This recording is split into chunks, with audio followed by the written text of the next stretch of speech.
paid just 5 cents for his breakfast. But before he could even finish paying, the clerk had already handed him his meal. The speed caught Ray Kroc completely off guard. He stared at the burger in his hands, not sure if he should take a bite. Was it really fresh? He looked around and saw everyone else eating happily, so he opened the bag, checked the food, and finally took a cautious bite. Just then, a janitor walked by and started chatting with him. "What do you think of the burger?" the man asked.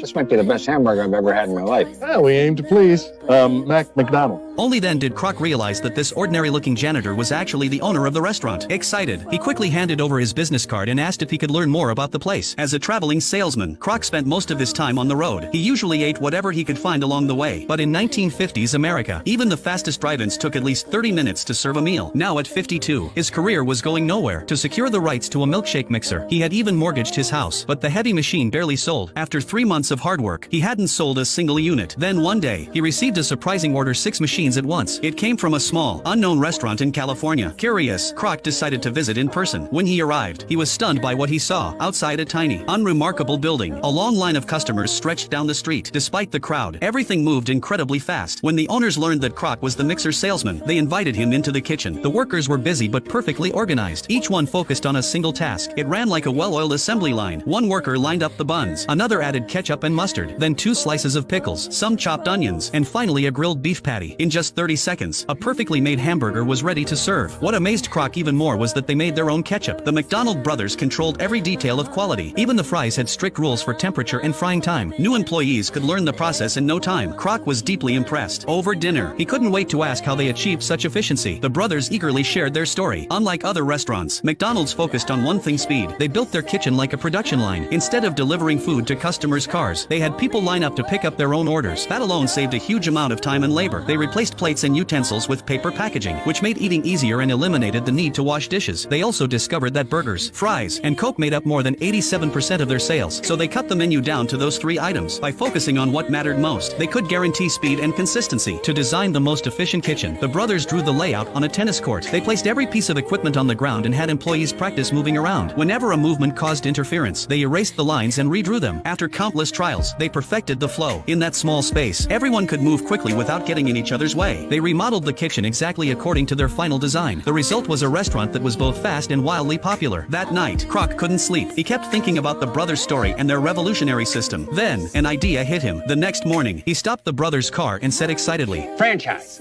Beg pardon? Franchise. Franchise the damn thing. Kroc realized that the McDonald's model could be expanded nationwide. If they wanted to grow, franchising was the fastest path forward. But to his surprise, the McDonald brothers weren't excited. They turned him down. They had already tried expanding before, opening 5 locations along the West Coast, but distance became their biggest problem. Ingredients